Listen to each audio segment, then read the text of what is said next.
Hey, what's up, y'all? This is Carlos back again, another Monday, and today I'm talking about Ro James, Mary J. Blige, and Maxwell. So for those of you who may not know, Maxwell and Mary J. Blige have teamed up for a tour called the King and Queen of Hearts Tour.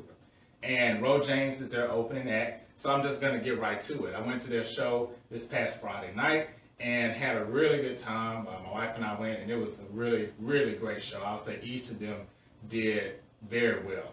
So starting off with Ro James, he was the opening act, and I love his CD, I'll say that. And I think that if you all have not heard his CD, you need to definitely make it a point to check it out.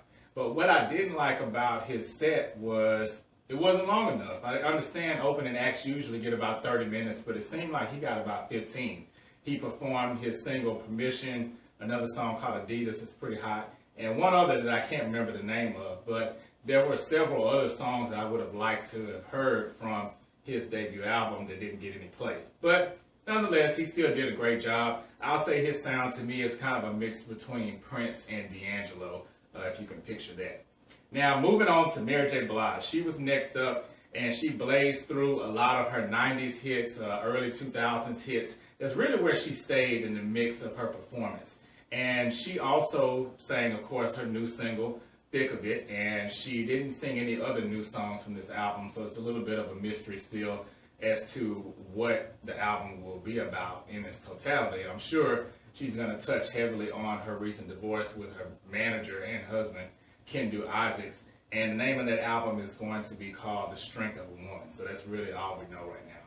But I was shocked a little bit at the song choices that she had, or the set list for the concert, because there were two albums that she didn't touch on at all, and that's the London Sessions album and Stronger with Each Tear. She didn't do any songs from either one of those albums, which I thought was kind of odd. But then again, when you think of Mary J. Blige and you're sharing this co-headlining bill with another artist, and you think, okay, you know, each person has about an hour and a half to perform. She has so many hits and so many, not even really so much commercial hits, but she has a lot of hits that are fan favorites and never really made it a single. So she even performed some of those as well, which I thought was pretty cool. And she had some moments where she took us to church. She had some moments where she was talking and having conversations with the audience and things like that. Very interactive. You can tell that she just really, really loves and cares about her fans, and she gives her all in her performance, and it was just evident.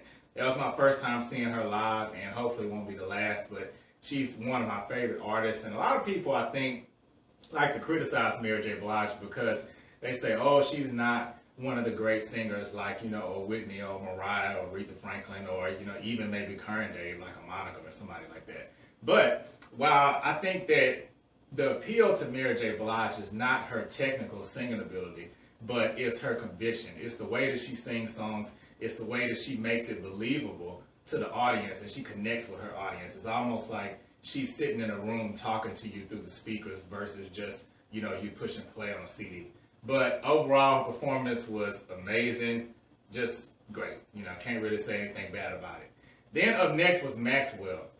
Now, I've never seen Maxwell in concert either, but as far as R&B artists go, and especially male R&B artists, I think he's one of the best out there. I think he's a very underrated artist in general.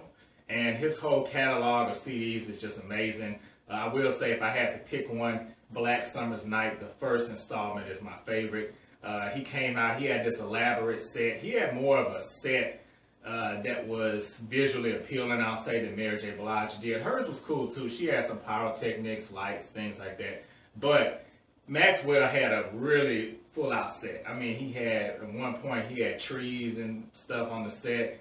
Even the screens that were going on behind him incorporated some throwback videos, and then also some nature shots and a lot of abstract art, things like that. So I don't know if he was the person behind all of that, but whoever was the mastermind behind the videos that were playing as he was singing was just amazing. He even touched on Black Lives Matter. He did a tribute to Prince, and he had all of these political things up there. So for those that don't know, Maxwell is a pretty political artist, so I wasn't too surprised by seeing that, but I thought it was cool how he incorporated that in his music. For the most part, you know, his performance was more mellow, of course. He sang his big hits, whereas Mary J. Blige kind of breezed through. She didn't really sing too many songs all the way through, But with Maxwell, he pretty much did all of his songs, you know, straight through. He doesn't have quite as many studio albums as Mary J. Blige does, but he has some huge hits. So excuse me.